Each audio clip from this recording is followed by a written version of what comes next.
Hello everyone, Ron Zarato here. You're watching Timing is Everything, and welcome to Chapter 1, Episode 8, MariWine. In this episode, I'll be showcasing a song written in 1991 titled MariWine. As mentioned in the episode previous to this, I wrote this song back in 1991.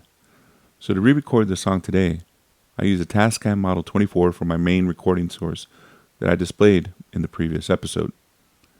As with the previous song, Carry On, I used an SM57 and an MD421 for the guitar mics. For the guitars, I used an Orange Custom Shop 50 running through an Orange PPC 412 as my only amp and cab. I used two different pedals this time around separately with two different guitars to try to get the same distortion I was getting back in 1991. First, I used an Electro-Harmonix Big Muff pedal that I bought back in 1995. And I actually still have this one. It's right here.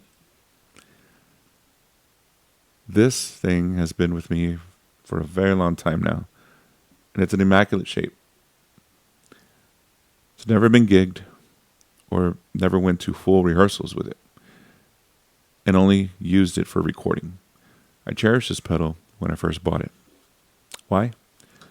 Because that new sound I was listening to was channeled by the sound of this pedal. For this song today, I use this pedal with my 1959 Gibson Les Paul reissue. The amp I was using at the time I originally wrote the song was a crate amp, and I was able to dial in the amp to get a sound pretty close to a Big Muff, which is crazy when I think about it now. As I do not have that amp anymore, using the pedal got me pretty close to the sound I was using for this particular song. The other guitar I'm using is a 1961 Les Paul SG Standard reissue with the sideways vibrola. Man, I love this guitar. The feel on it is amazing, smooth, and has that perfect setup to my taste. I used the Rush Pep Box with this guitar, and I described this pedal in my last song, Carry On. It's an amazing pedal.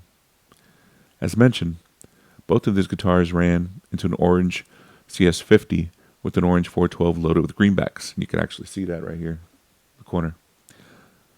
So for the bass, I used the same 1962 jazz bass reissue through an Ampeg V4B into an SVT 212 AV that was mic'd up using a D112. This time, I used a pick. The song was intentionally played at a speed slower as you will hear it, and I wanted to get the sound on bass where you can hear the pick on the strings. So this time, I remember writing this one specifically with a pick. I do not think there are many songs that I use with the pick now that I think about it on bass, but for me it's all about the overall sound, serving the song. This was the sound I was going for.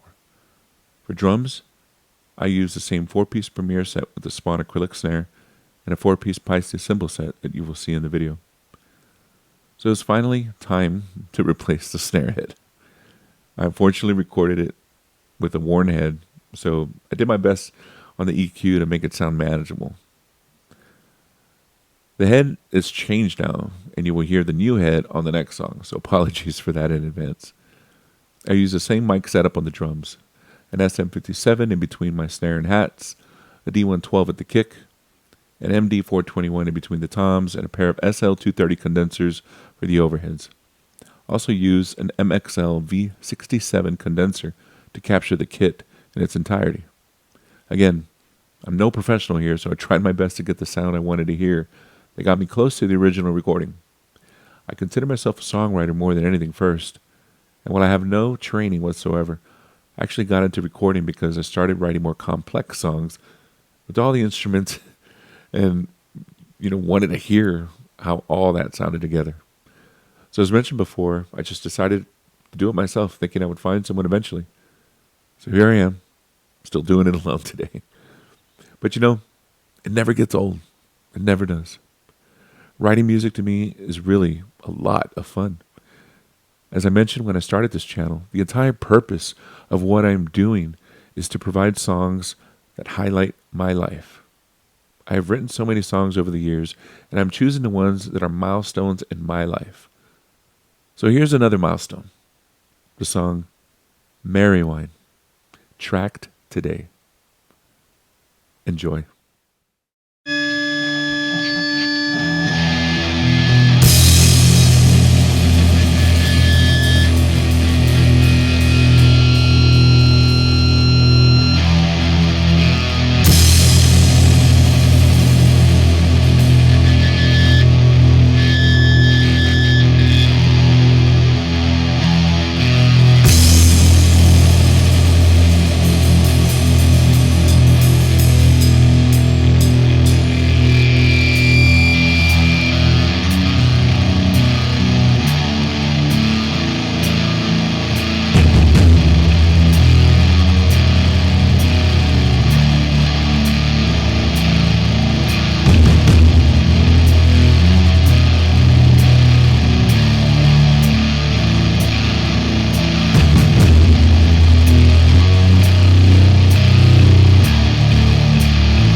your rain out.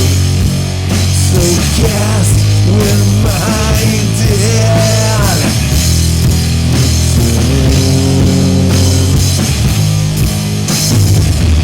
This trembling fear of mine remiss my pain.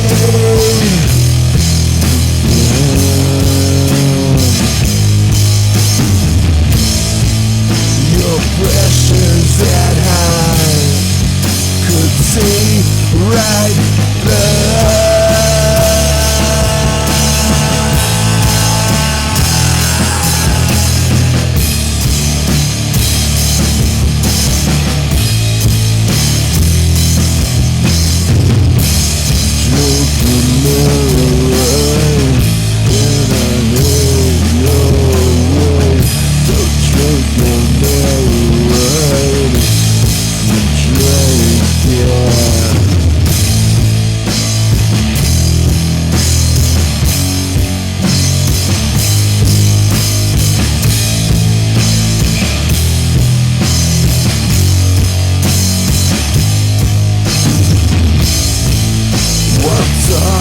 Turns morning, I see angels waiting.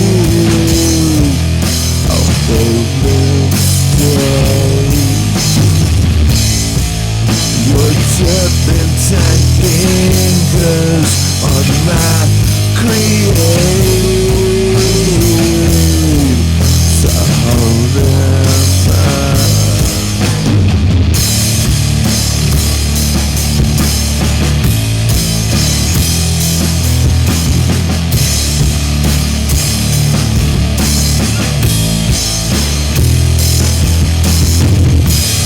Drinking MariWine, and I hate your ways. Come drinking MariWine, come drinking.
So there you go.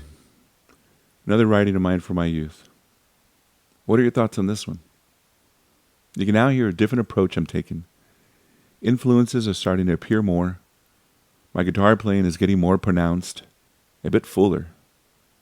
I'm experiencing with vocal tone, shapes, and structures. At this point, I'm still playing bass with many root notes, but venturing off of it more and more as I progress. Experiencing more with the fretboard on the bass. Creativity on the drums is progressing, but I'm still tripping over what I hear in my head versus what I can actually play at this point. Trust me, I was practicing a lot. It is really cool for me to listen to my start knowing what I know now. As the episodes and chapters progress, you'll continue to notice my style growing all around. In this specific song, I'm showcasing the first time I actually wrote about my parents divorcing. It was a tough time in my youth, but I decided to showcase this song as it was the first time I wrote a completed song about what I was going through. I did write other songs on the subject, but this one was one of 3 that were fully complete, and I decided to go with this one due to the instrumentation progression it details. And as previously mentioned, a huge milestone in my life up to this point. As I re-record this today, it takes me back. Allows me to witness the song myself in a different point of view, as I'm no longer a 13-year-old kid anymore. It's really surreal, but you know what? I love it. So I welcome you to let me know what you think in the comments about this song.